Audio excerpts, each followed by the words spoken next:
Hello, everyone. Thank you so much for joining the BTP webinar, Why is BTP Important to You? My name is Sarah, and I am your moderator for today. I'm based in the suburbs of Philadelphia at our office in Malvern, and today we have the pleasure of Chris Loomis as our speaker. He's based in Florida, but flew up to our office in Malvern to be with us today. So thank you so much, Chris, for joining us. Sure, thank you. And a little bit about Chris before we begin. Chris is a senior technical expert at Syskoplan Reply with more than 20 years experience in software, manufacturing, firearms, consumer products, and aerospace and defense industries. He has a broad range of hands-on technical expertise that encompasses multiple disciplines, including SAP Basis Infrastructure, Database Management, networking, and data center operations. Chris most recently worked for Collin Aerospace as an IT leader, where he provided support for migrations to SAP Suite on HANA for two very large landscapes with over 40,000 global users. So we're lucky to have Chris here today to present with us. Now, before we begin, I wanted to give a brief refresher on Syskoplan Reply. Syskoplan Reply is an SAP consulting company with roots established in 2002, formerly known as Enowa, with a dedicated focus on business process and SAP consulting. Syskoplan Reply is part of a Reply group of IT and software companies with more than 14,000 employees and revenues of approximately 1.7 billion. In addition to being a recognized SAP expert level BTP partner, Syskoplan Reply is a global SAP Gold partner with recognized expertise in various industries, executing domestic and global transformative projects. I will be dropping a link to Reply's SAP partner page in case you want to learn more about our partnership. Please also refer to the bullets on the right-hand side of your screen for our capabilities. Now, I won't go over the webinar etiquette in detail, but yes, you are all muted and the webinar is being recorded. We want this to be interactive, so we encourage you to type your questions in the Q&A box and we will get to them as soon as we can. Next, I want to turn your attention over to the upcoming events on the right-hand side. Our technical experts will be attending Tech Connect in about 2 weeks and will be meeting with attendees on site. March of next year will be at SAP Insider, where we will have a customer panel with our customers HD Supply, Hexion, and Glatfelter, where they will speak about their group reporting journey, and also a customer-led session by a global chemical company on their S4 RISE Greenfield implementation. Lastly, you see that we will also be attending Sapphire in June, and we'll continue to add more events, so please reach out to me if you would like more information on how to register. Now, before I hand it over to Chris, we wanted to do a quick poll and get an idea of where everyone is on their BTP journey. If you give me a few seconds, I'll bring up the poll questions.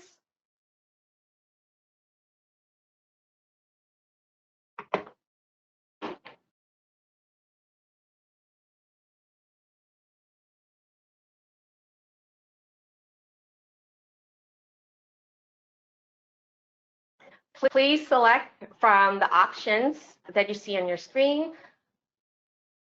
Where are you in your BTP journey? You don't have BTP yet, but are researching as part of your S4 plan. You don't have BTP, but want to implement in the next 6 to 8 months. You're probably unsure on where to leverage BTP after your initial install. And the last option, we use BTP for multiple purposes, such as cloud integration.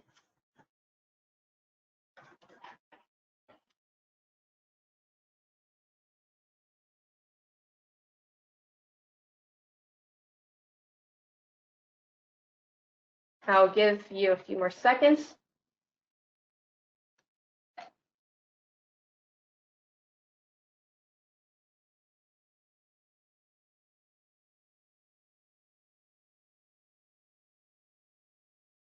$15 more seconds, and then I'm going to close out the poll. Looks like everyone's about to be done submitting their answers.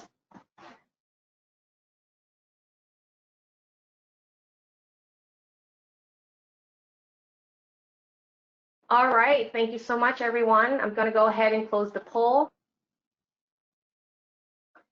And I'm actually going to share this poll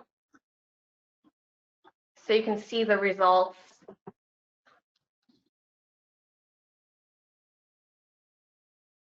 So it looks like more than 50% of the attendees do not have BTP and are researching it as part of their S4 project that would be happening. And we see this, right, Chris, that a lot of times when we're speaking to customers, they're still trying to learn about BTP. BTP is a little bit newer within SAP. So I'm glad, you know, this is the webinar that we're hoping to answer some of those questions and, you know, why BTP is important when you're looking to implement S4HANA. And then we see a few that have BTP already and those that are not sure on how to leverage it. So about 25% don't know how to leverage BTP. Yeah. Not surprising. The results are not surprising. Okay. So I will go ahead and I will turn the control over to Chris to start the presentation. One moment.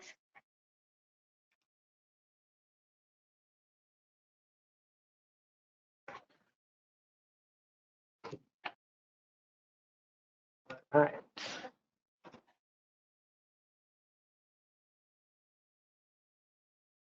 All right, Chris, over to you. Very good. Thank you for the introduction, Sarah, and welcome everyone to the webinar. We appreciate your attending, and hopefully you walk away from today's session with a better understanding, first and foremost, what BTP is. It's interesting, having done some shows this year with Sarah and my colleagues. Frequently, people would come up and ask that question, what is BTP? And months later, people are still asking the question, even though BTP has been around now for a little bit.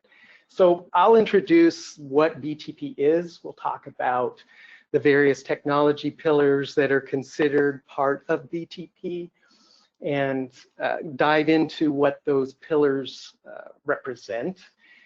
And we'll start thinking about, and we'll talk later on about how you can get value out of that.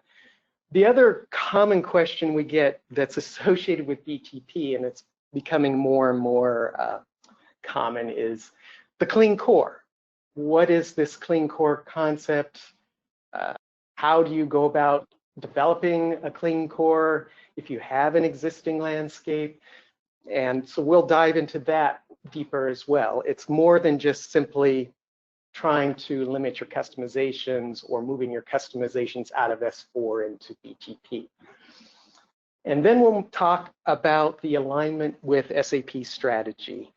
Where does BTP sit in the overall constellation of SAP's products, especially as it relates to the cloud? If you haven't gotten that sense already, you will in the future start to realize that SAP has been trying to push for cloud-based services, operations, software, going away from on-premise and going into the cloud. BTP is a central piece of that, and we'll talk about that as well. And then one of the key parts for many of you might be the value proposition. Okay, I have BTP now, or I'm about to get it. How do I leverage it?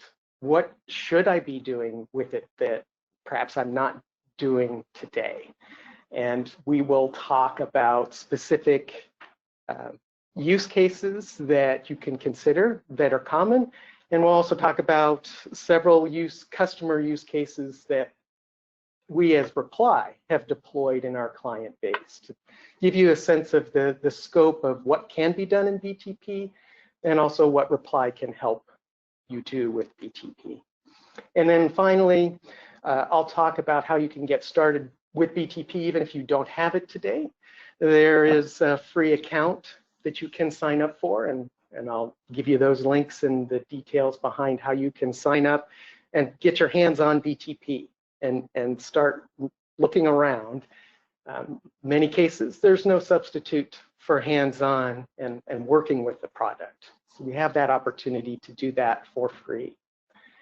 And then we'll have Q&A at the end. Certainly, if you have questions as we go, Sarah mentioned, put them in the chat, and we'll try to address them as we go. We have also a number of questions that people have submitted in advance. So if any of you are feeling particularly shy, we have no shortage of questions we can and FAQs we can discuss. So that's kind of the agenda for today. So let's start with the introduction. What is BTP? Now this is lifted from SAP's materials, and I'm not going to read the whole slide for you, but you can see that there are a number of pieces that are considered part of BTP. And at the highest level, BTP is a cloud-based service. It is not something you install on-premise like you would a BW or a solution manager, things of that sort. It lives in the cloud. And it has these various technology pieces embedded in it. Automation, the data management component, analytics and planning, certainly integration, development is big, and many of you are probably interested in the development capabilities, and AI.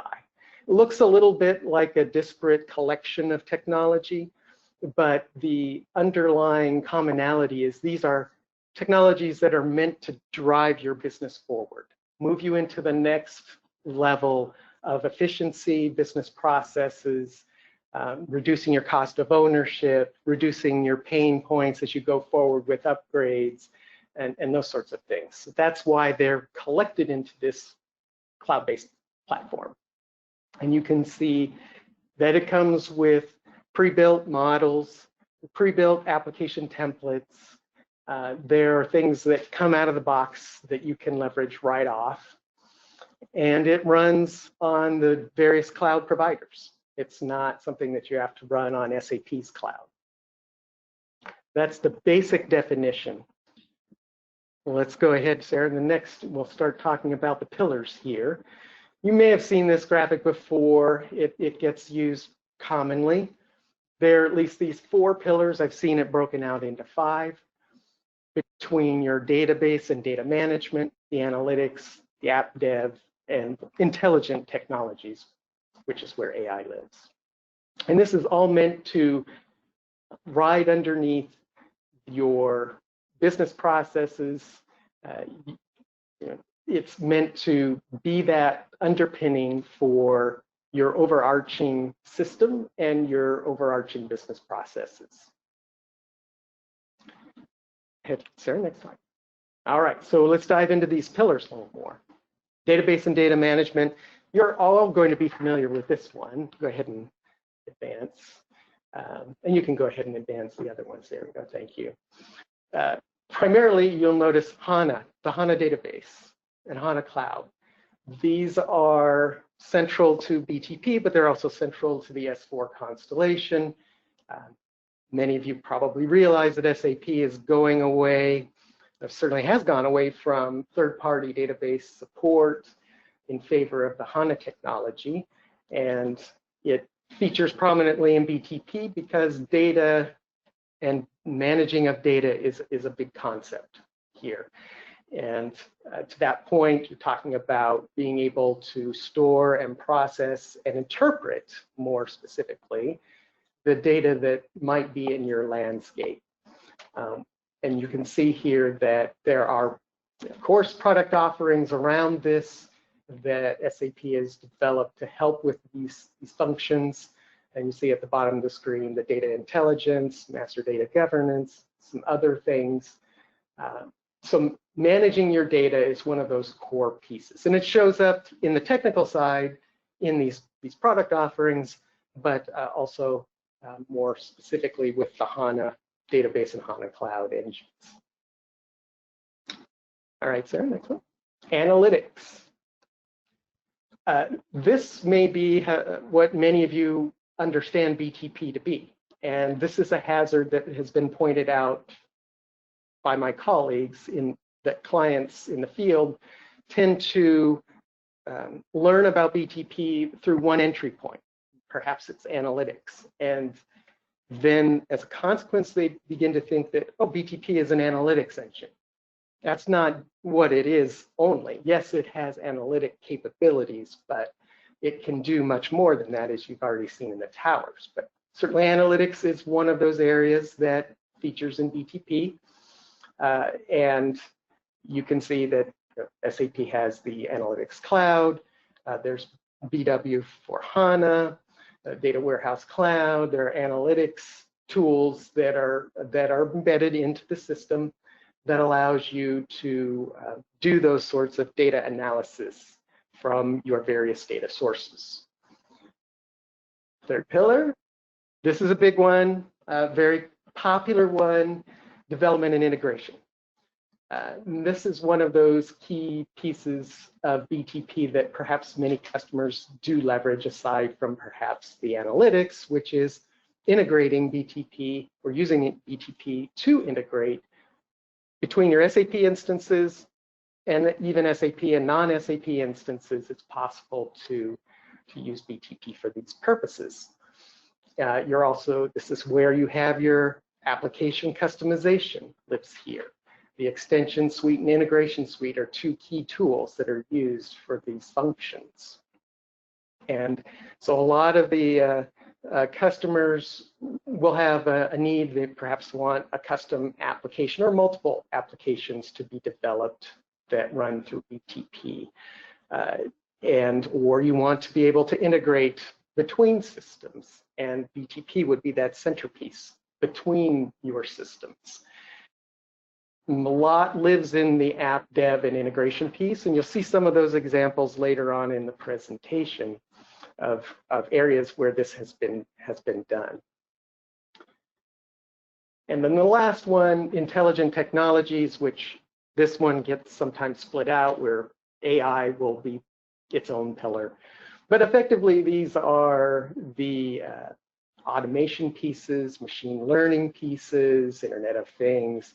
Again, a seemingly disparate collection of technologies, but all share that common thread of forward-looking, trying to drive efficiency into your business. Anytime you can use automation, that tends to drive efficiency, certainly. So this is the pillar that contains those particular pieces.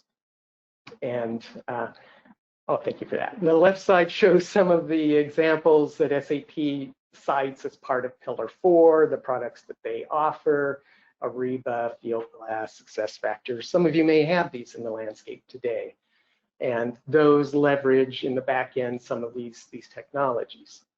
One thing that I'll call out here, as it relates to AI, and it's something that SAP has stated, and I just feel it makes sense to interject.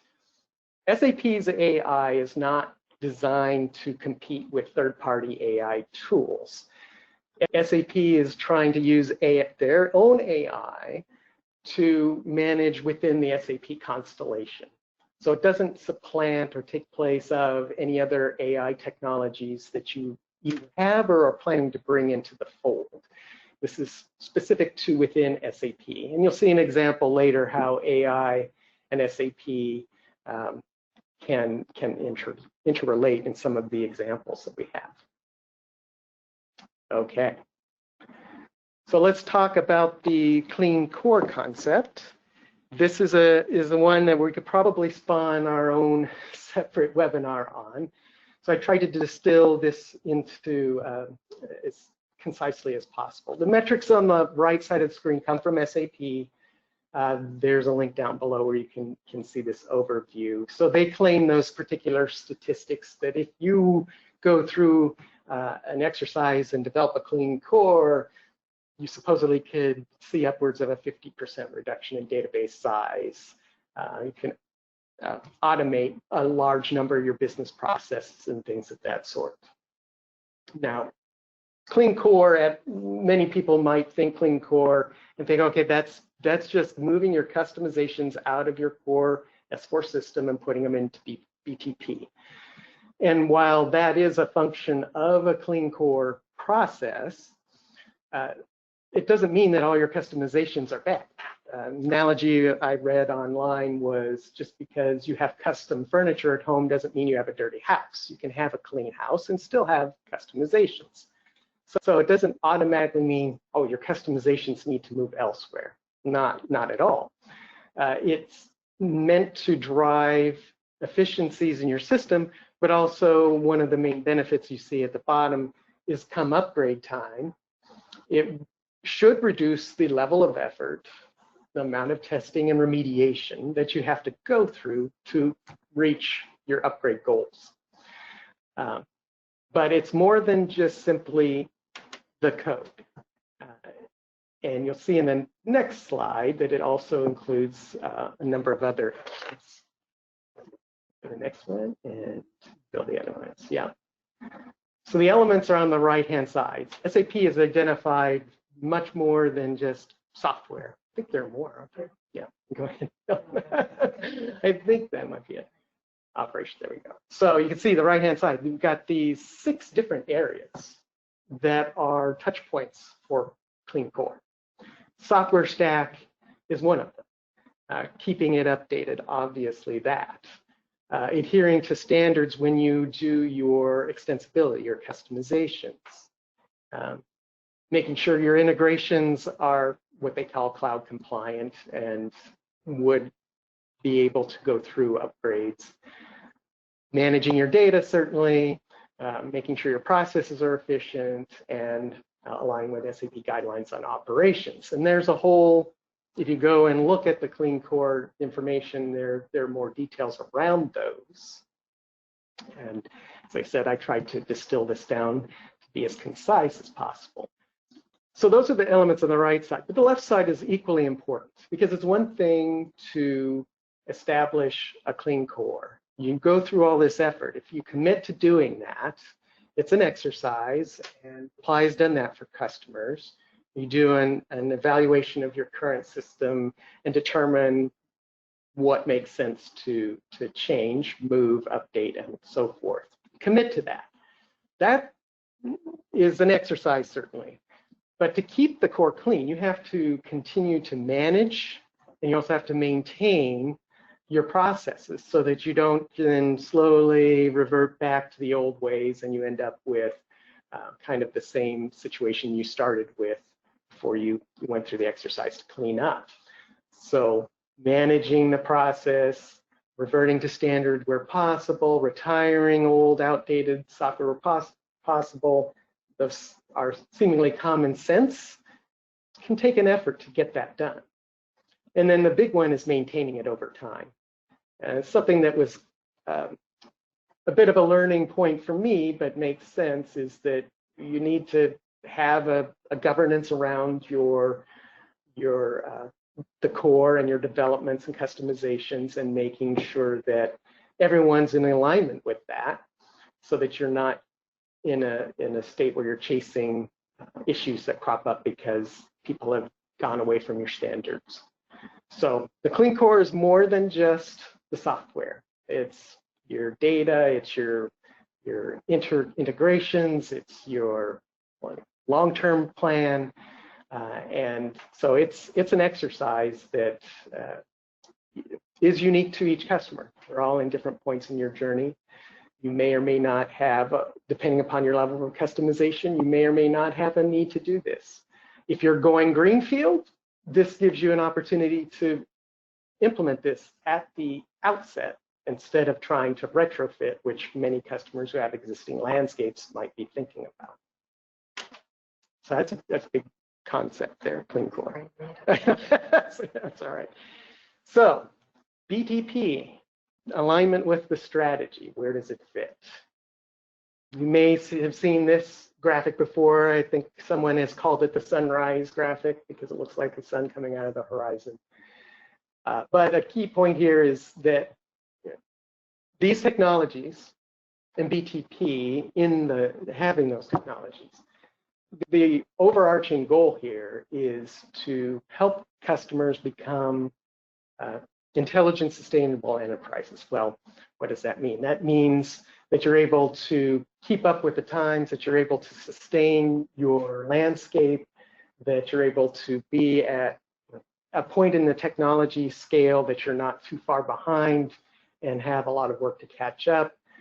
And they see BTP as that, similar to the first graphic, that underpinning that crosses your landscape and your whole business process end to end. So it's a central piece, even though you may not be as familiar with it and it's just starting to perhaps show up on people's radar screens. It does figure quite prominently in the cloud landscape for SAP. Give you some examples. If you go to an S4 Rise or one of the SAP cloud offerings, you will get BTP as part of that deployment by default. And you don't necessarily have to leverage it, but it does get used when you deploy BTP elements such as Cloud ALM, Application Lifecycle Management. I won't go too far down on a bunny trail here, but if you deploy ALM, whether or not you realize it, it's going to put an account, a sub-account as it's known, inside BTP. And BTP can be used to manage access. It can also be used in other ways with ALM, but you don't have to leverage it. It could be completely transparent in the background to you. So there are products like this that ride inside BTP by default. And so you will get BTP whether you know it or not. And it's up to you to leverage it beyond the standard default rollout. That's one example. Group reporting is another example. It's a big topic right now. Group reporting, if you deploy it, it lives inside BTP. Right, Sarah, let's go ahead and go to the next. Yes, so SAP this is an interesting slide because SAP has created what they call suite qualities. And I don't know if they have meant this to be punny or not, but the qualities of BTP, what they envision BTP should be doing for the customer, and you can see in the parentheses the product or service that identifies with that. So what SAP envisions with BTP is, you can see here a seamless user experience with Fiori, consistent identity management or identity services I alluded to earlier.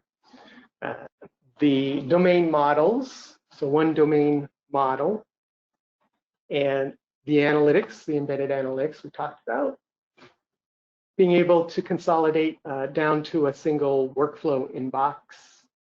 I mentioned this Cloud ALM and doing end-to-end process blueprints. Those are kind of those tenets of what SAP envisions BTP doing for customers in some way, shape, or form. And so I thought we would share that out. You don't see this commonly in the materials, but it does come up. So if you hear that term, the suite qualities, suite qualities of BTP. So the value proposition. How do you get value out of this? All right, it's great. So it's a platform, it's out there, it lives in the cloud. It has these technologies. What does that mean to me as a customer of SAP? Well, before we get to that, some more SAP information. They did a study that evidently demonstrates that companies that have flexible technologies in place can grow as much as 3 times faster than their industry average. So it matters to the business that you're being flexible, having current technology does enable you to be more nimble and agile. And as a consequence of that, you're able, in theory, to be able to innovate more rapidly, and that helps your business performance. And I find the last part fairly compelling as well. The companies that are innovative and they're faster at innovating, they score higher in customer satisfaction surveys, They have a higher brand perception, and their talent management, I think that's talent management scores. People like to work for companies that have current technology or innovative technologies. So it does matter to the company, but it also can matter to you being people that work in this field. All right, so the common use cases. We're going to talk about now from a value proposition some generic use cases that are out there that are common kind of in the field that SAP is reporting. And then we'll talk specifically about reply use cases, what we have done for customers specifically. And these slides are meant to kind of give you an idea of what BTP can do, and perhaps what you might be able to leverage, either give you some ideas or give you some direction in terms of how you might leverage BTP as next steps. So you can see these use case areas, extending reach and functionality. Personally, for me, I like this one. What this means is the extending of reach is the terminology where you get away from being tied to a desktop or laptop using the GUI. With the introduction of Fiori in particular, now people are looking to be more mobile. They don't want to be walking around having to be tied to their desk, whether it's somebody in leadership who has to approve workflows, for example, or someone out on the floor walking around doing picking and packing and that sort of thing. So reach is meant to reach out to other devices. And in particular, you're talking about your mobile devices, your tablets, your phones, especially. People want to be able to transact with SAP on a phone or a tablet and not have to log in and use the GUI. Fiori allows you to do that, allows you to extend that. In many cases, the apps native to Fiori, and as a side comment, there are, I think, over 15,000 apps now in Fiori. A vast majority of these will work with at least a tablet, if not also a phone and tablet. So that's a key point. It's one of my favorites because I think from a user experience, that helps improve user experience and make the work life better for your colleagues. Functionality, of course, goes along with that. You can extend functionality, building out new apps, extending the functionality of existing apps, being able to develop apps perhaps you weren't able to develop before in the GUI. So that's done. Process innovation and automation. Again, generic. What does that mean? Well, inside your organization, are there ways to automate? Are there ways to improve your processes today? You have to kind of look inside to determine what those opportunities might look like. But those have been, automation in particular has been a hot topic for a long period of time and will continue to be so because it just drives efficiency. The non-value add or low value add activities, if you can automate them, then people can focus on more meaningful work. Cross-product workflows, cross-functional business processes. So this is meant to get you thinking about areas where maybe you can start to interact or transact across different processes that you weren't able to do before BTP, because now BTP has these integration points that will allow you to start having those touch points. Machine learning and Internet of Things. Internet of Things has been out there for a long period of time. Machine learning a little bit, not as common in those areas as some of the other topic areas that we've listed here. So those are the generic ones. Let's go ahead and move to, yes, reply. So these are some very specific examples that Reply as a company has deployed in various customer locations. First one, developing a clean core.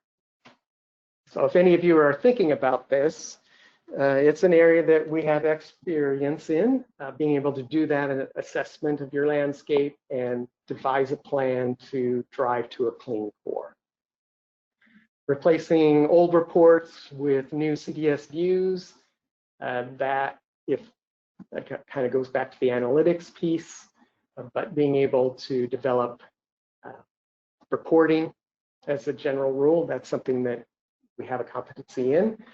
The next one, our team overseas did this, where they rolled out a large number of Fiori apps in the build work zone for a go live at a client site, 600 plus. Must have been a number of teams involved in that one. Creation and extension of Fiori apps. So this comes back to the prior slide and some of the innovations we're talking about. You're able to build apps natively now. You can develop perhaps to fill some gaps that you have today. And BTP allows you to program in other languages. You don't have to use ABAP as you do when you're rooted in the GUI. It supports languages like Java and Python as examples. So that opens up some opportunities perhaps that weren't available otherwise if you're working only in the GUI and with ABAP. Next one, the replacement of PIPO with Integration Suite. So that's a kind of brings up a side topic, but PIPO is going to be sunset, the traditional on-premise instances, PI, in favor of what's known as Integration Suite that runs in BTP. And then automation of cross-system processes with automation and build. So that is a specific example of one that was on the prior slide. And the last one's intriguing. I've referenced it or alluded to it earlier.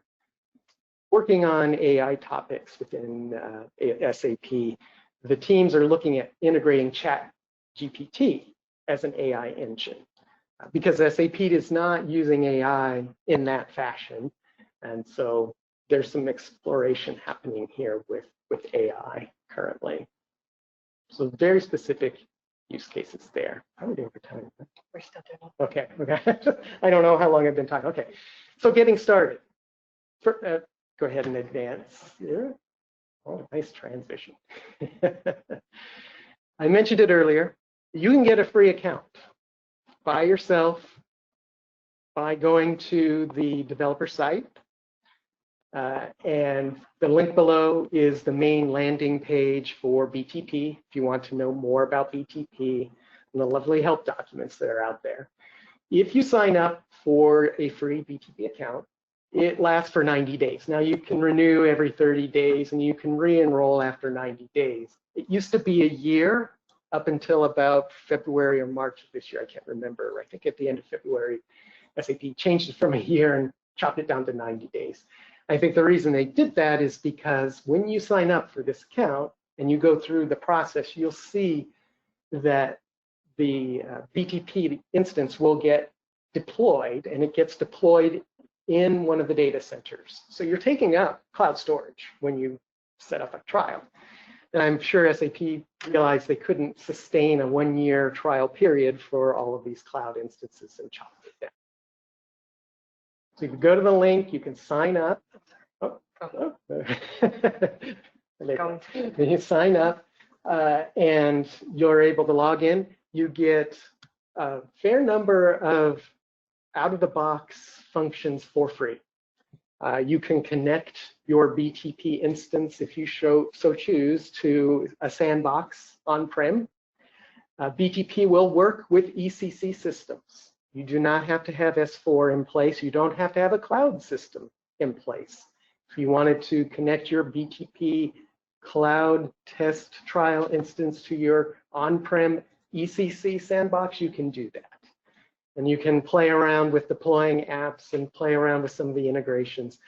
The for-fee products don't come out of the box. You're not going to be able to stand up group reporting or do some of those other functions that require a license. But you get to do quite a bit for a free account. And the next slide flashed up earlier. I wanted to put a couple screenshots in here just because, although we're not doing a live demo here, you may not have seen what BTP looks like. You may have only heard about it, seen the slides, the materials, but what you see on the left of this is the cockpit when you log in. And you can see down in the details a sub-account that relates to group reporting. And you can see that it is living in the Frankfurt data center. That's just an artifact of group reporting where it lives in Frankfurt. You can't select another data center.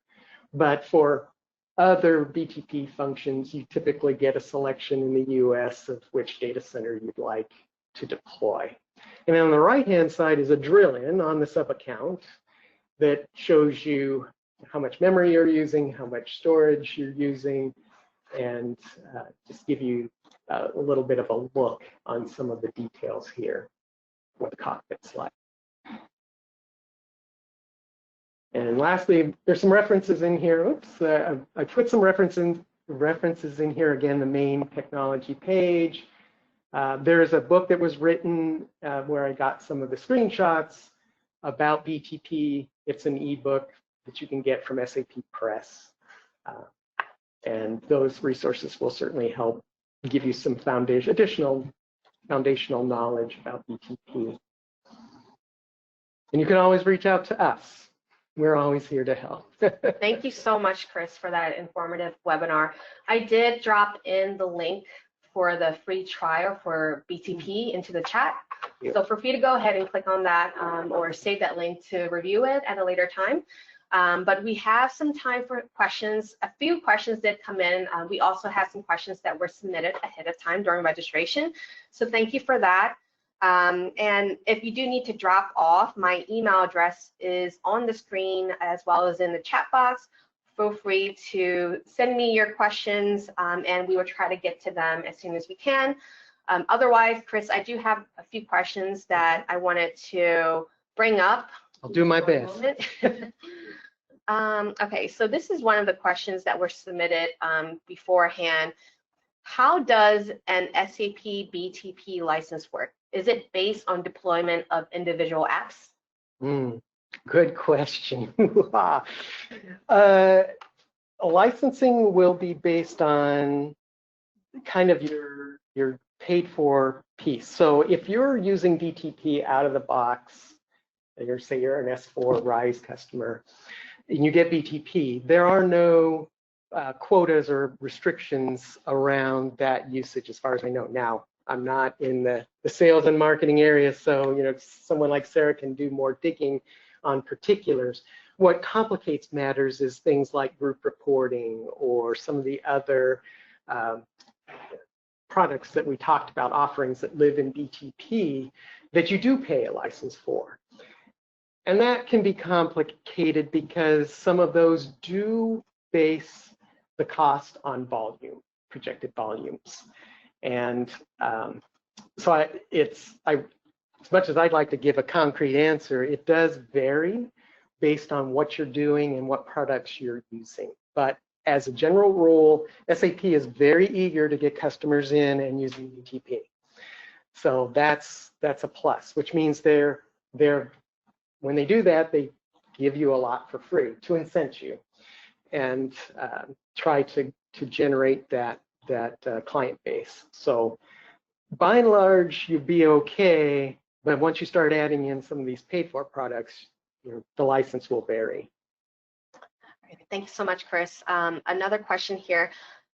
How should we migrate all of our legacy code that we have in user exits and in other places where we move to S4? Is BTP the way to go? Yeah, that's a good question too. This comes back to the clean core concept in some respects, talking about the legacy things, user exits. And I'll answer the second part of the question first, I suppose. SAP stated direction is, yes, use BTP for your customizations. One thing I didn't touch on, and I'll go afield so I don't forget. One of the other use cases for BTP is as a front end, can be as a front end for your external users. Many of you may have vendor portals, customer portals. You might have developed in-house ad hoc, stood them up, put them on your network, put them in your DMZ, get people to be able to access, and then you develop those integrations into the back end so you can display the data from the back end to your portal. And it's a lot of work to manage that. BTP can take that place of vendor portals, customer portals, and that sort of thing. And the idea is that it lives out in the cloud, yes. It has a connection back to your S4, or it could be R3 instance. It uses a secure VPN tunnel to do that. So you have a secure connection from BTP to your backend. Your users are accessing from the cloud. They never access your backend system directly. They're not even into your network. They come into BTP, and BTP speaks back, and the interaction works that way. So that's another case where perhaps customers may want to retire portals, or from a security standpoint, push the traffic out away from the network. That's another possibility. So back to the first part of the question. User exits may or may not, you may or may not want to migrate that. If we're talking about a traditional GUI, and the one that comes to mind is like sales orders, they're famous for user exit and sales orders. Everybody does it. You know, you go in, you build a user exit in so you can branch off, get some more data, and come back to the main SAP program. If you were to migrate that to BTP, you wouldn't be using the GUI anymore, ideally, because it doesn't make sense to start in the GUI, then have a call out to BTP in the cloud, then come back to the GUI. It's theoretically possible, but what SAP would rather you do is move your users into Fiori. And instead of using the GUI to create your sales order that has your custom user exit, you move them into a Fiori app for sales orders, and all of that's now inside that app and lives within BTP. It will call to the back end for data, and you have more flexibility there than if you were in the traditional ABAP world using the GUI. So part of the answer is yes, you would use BTP for your customizations. The other part of the answer is you've got to determine, does it make sense to move it? Maybe this customization never causes problems or rarely causes issues with upgrades. You may not want to go through the exercise of migrating that. Our advice would be to go after those heavy hitters. What are the areas that are causing the most problems as it relates to customization, and try to tackle those to get some benefit back from. Great, thank you, Chris. Another question, what is the maturity level on the things that's available in BTP? Give the consulting answer. It depends. It varies, but it does vary simply because SAP is innovating in BTP all the time. I was going to look up when BTP was first rolled out, but it's been longer than you might think. It's been at least 3, if not 4 years. I can't remember exactly, but nonetheless, it will. You have things like the build work zone and some of the other functions in BTP that were there from the beginning. They got renamed, but they've been there from the beginning. And then you have newer technologies that have come along in later times. Group reporting, I don't think was available early on. I keep harping on that because it's a common topic. So if you're asking generally how mature is BTP, in SAP world, it's maturing. Is it mature? Not yet. They're continuing to develop on it. But if you're wondering, is it a safe bet to move there, or is this going to be stable enough for me, and will it work? You can see from the clients that we've worked with and the type of work that's been done in BTP, it's certainly working well for those. From our experience, it works well for our clients. So I wouldn't be terribly concerned about the maturity level as much as you're making sure that your strategy is solid and how you're using and leveraging BTP. Thank you. Does SAP BTP include CPI also? CPI. CPI is a, so you have to keep me honest, I think CPI is a licensed piece, but it does live inside BTP. There is a cloud connector, which is not the same as CPI. It'll let you connect BTP to your systems, but that's all it does. CPI is the successor to PIPO, and so I believe that's licensed and not free inside BTP. You all have to keep us on. And then, Chris, I'm not sure we can answer this, or we might need to get back to this attendee, but their question was, how much effort will it take to move PI 7.5 dual stack to BTP, and what would be the approximate cost and limitations? Yeah, we That's something we'll have to come back to them about. Yeah. Know more about their landscape, right? Exactly. Okay. Yeah. Okay. Knowing how it's been deployed, what it's, how much data is flowing through there. I don't like saying, everyone jokes about the console, oh, it varies, but it does depend on some factors that we need to look into. And then we have a couple more minutes, so we'll just have time for one more question. There are still a few more questions that we were not able to get to, so I will follow up, or we'll have the point of contact from Reply reach out to you with the answers to those questions, or connect you with Chris to get those questions answered. But the next question here, or the last question that we're able to get to, is how will we decide on the number of instances on number of BTP accounts? Is it based on projects, development objects, teams, etc.? Yeah, it's funny this question came up because I just ran into this on a project quite recently, a bit of a surprise, really. As a general rule, and SAP will deploy one BTP instance for a landscape. So one cockpit, but the advantage is that, as you saw on the slide, you have sub-accounts that live in there.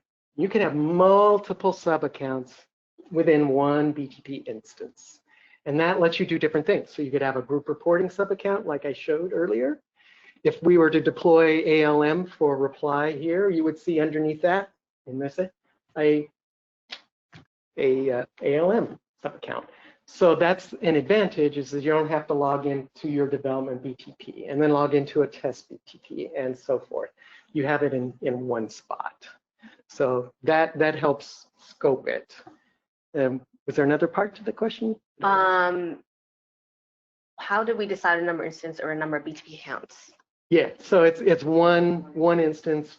Your accounts would be driven based on your functions. So if you're doing customizations, you'll have a build work zone. For example, Cloud Foundry might have those. You deploy ALM, you're going to have that. Anything else, CPI, you're going to have that. So you don't have to worry about managing those. That happens automatically, and you'll see that in the cockpit. You don't have to worry about installing the accounts themselves necessarily. Once you get the entitlement, as it's known, then you'll be able to have it in BTP. All right, thank you so much, everyone, for joining us today. That's all the time we have today for questions. As I mentioned, we will reach out to provide answers to the rest of the questions that came in today. As seen on the screen, for all the questions or inquiries, please contact me. There's also Chris's email if you wanted to reach out to him directly. And to get additional information on any of the activities, you can follow Syskoplan Reply on Twitter or follow us on LinkedIn. Thank you all for your participation and for Chris being here with us today and speaking on this webinar. This concludes today's webinar. Thank you, everyone. Enjoy the rest of your day. Thanks all.